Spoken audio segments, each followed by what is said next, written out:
Hello, my name is Julio Hansen, and I'm a student here at Pepperdine University.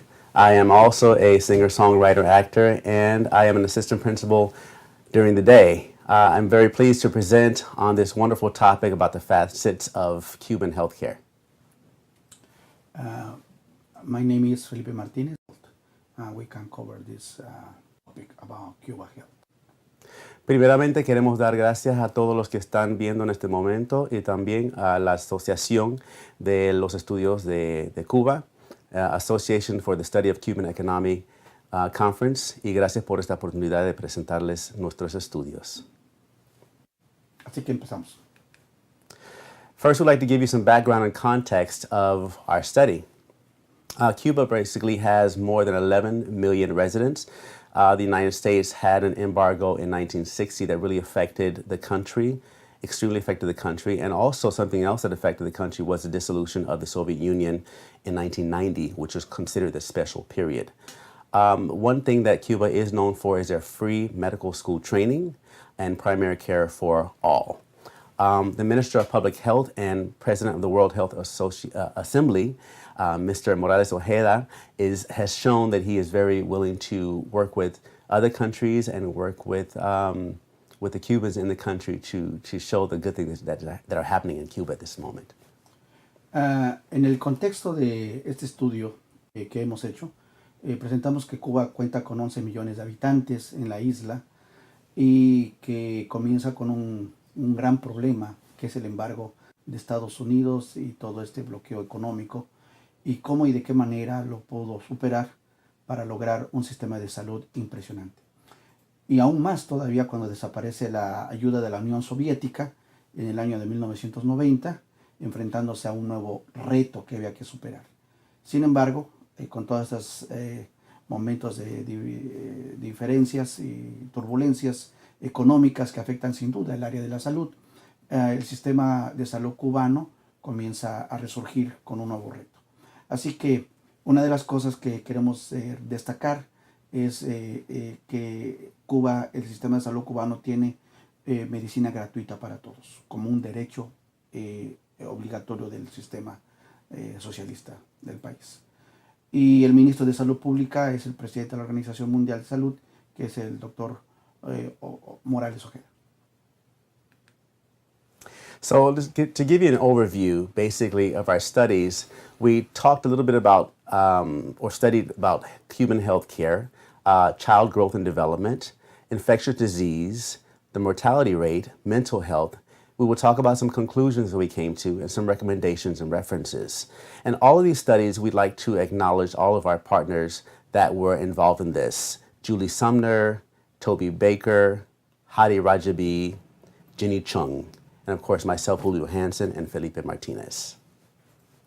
Sin duda este es un trabajo que estamos elaborando como parte de tratar de integrar y aportar algo dentro de la salud cubana como Universidad de Pepperdine, y este es el trabajo desarrollado por un equipo de 6 personas que ya mencionó el profesor Julio, y los temas que vamos a ver va a ser básicamente el cuidado de la salud, el crecimiento y desarrollo infantil, las enfermedades infecciosas, la tasa de mortalidad, la salud mental y, claro, algunas conclusiones y unas posibles recomendaciones que podemos llevar a cabo.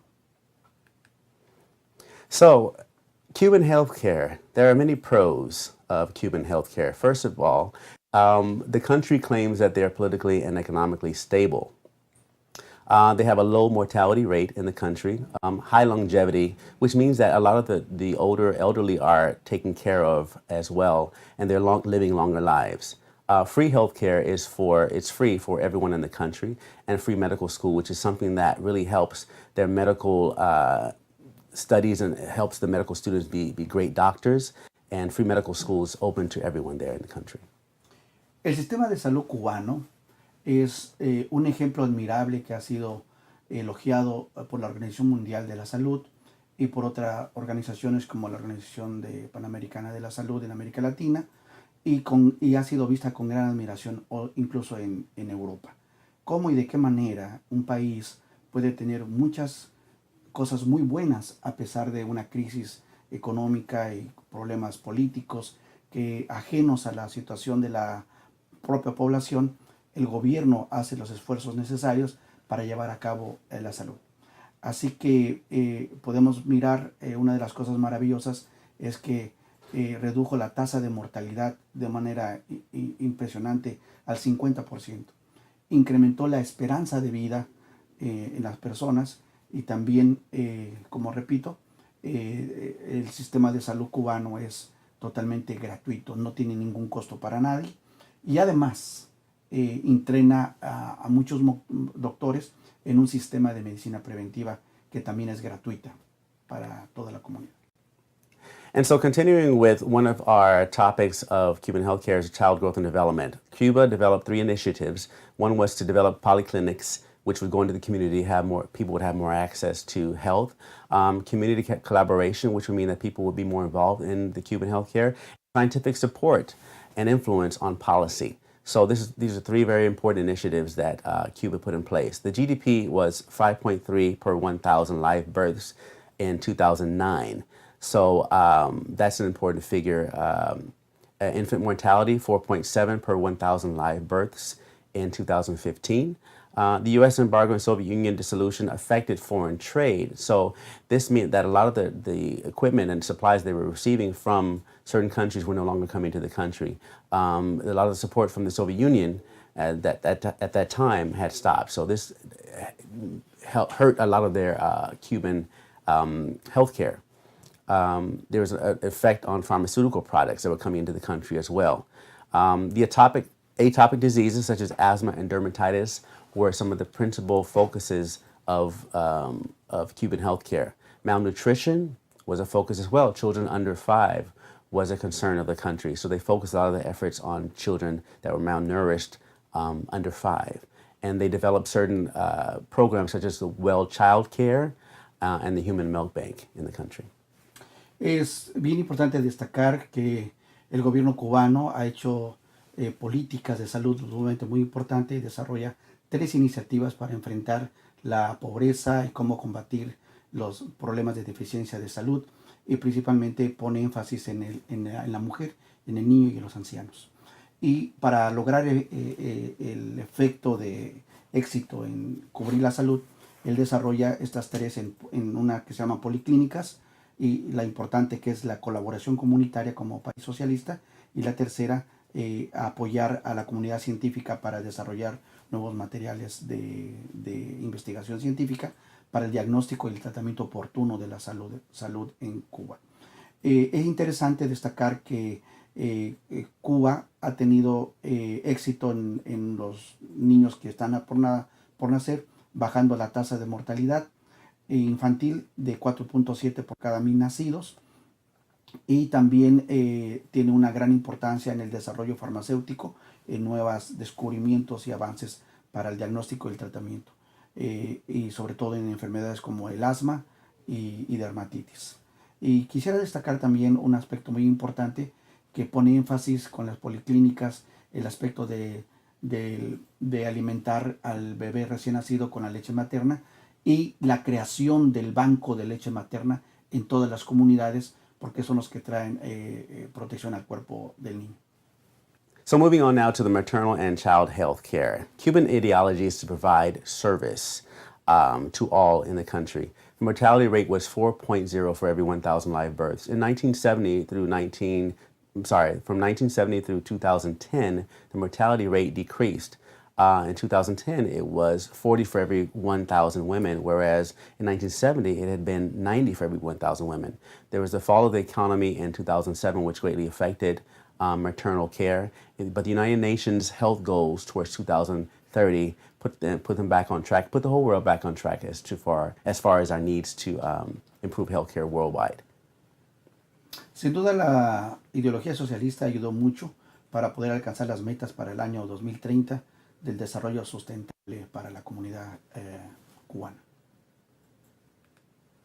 So, infectious diseases. There in 1962, there was established some vaccination days. The Center for Disease Control and Prevention also recommended hepatitis A and B, rabies and typhoid. Zika virus and dengue fever were also very prevalent at that time, and HIV and AIDS, of course, was a primary subject at the time.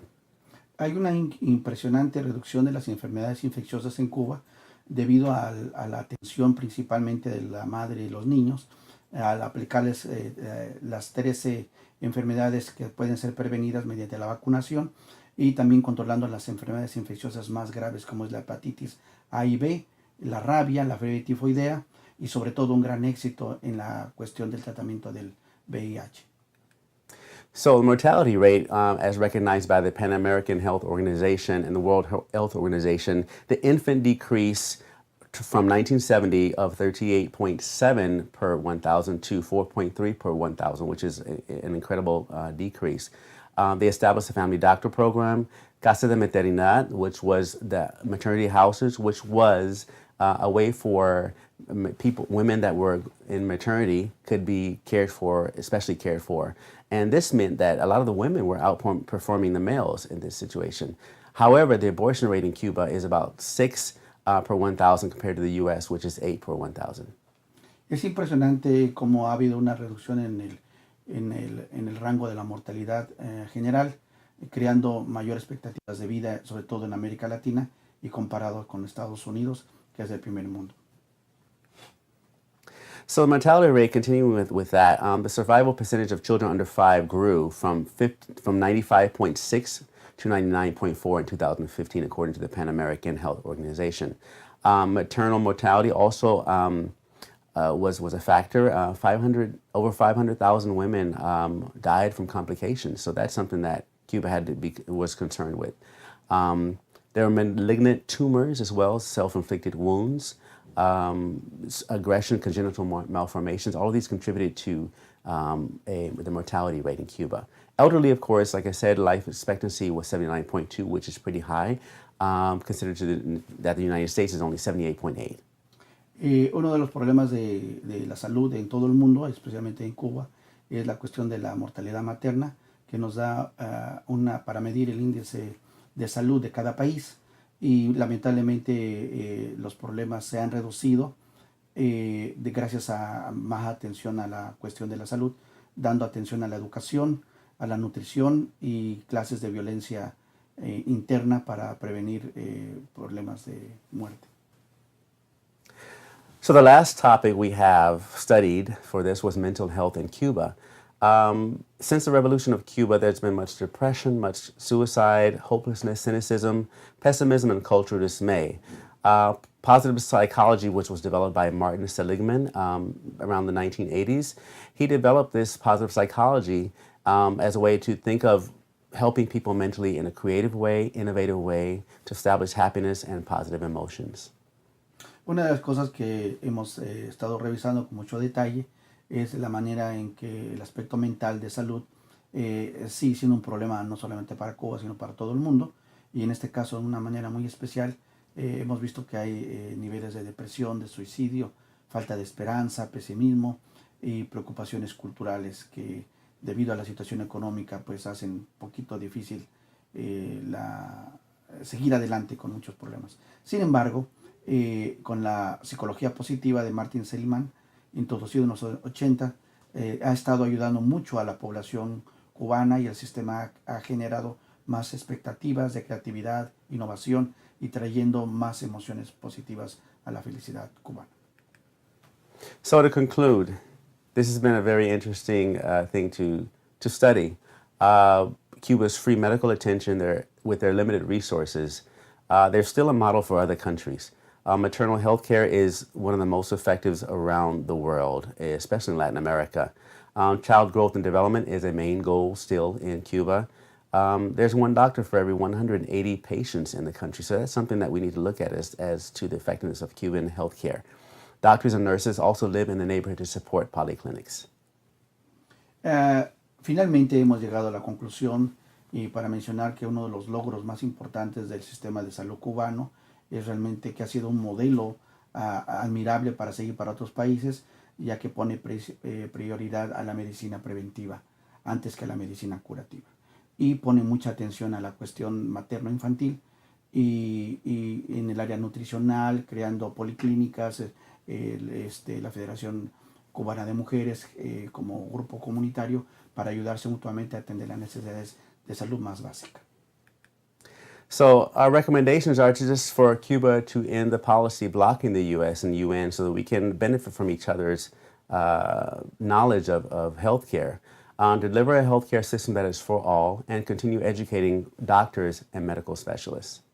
Sin duda, seguimos apoyando al gobierno cubano en el área de la salud y nos unimos a las voces del desbloqueo y dejar libre el mercado para que Cuba muestre en verdad lo que ha desarrollado durante 50 años, que ha sido su sistema de salud para la mujer y para el niño.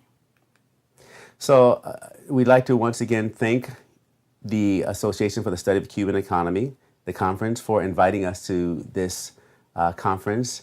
And if you have any questions, we would like to entertain them. You can reach both of us at Pepperdine University. Our email is julio.hanson@pepperdine.edu. Usted puede mirar nuestros contactos para preguntas y respuestas y le queremos agradecer una vez más la oportunidad que nos dan de poder compartir estos logros de la salud en Cuba, que es admirable a pesar de las cuestiones económicas y que se levanta como uno de los líderes en salud con recursos muy, muy limitados. Gracias. Gracias. Thank you.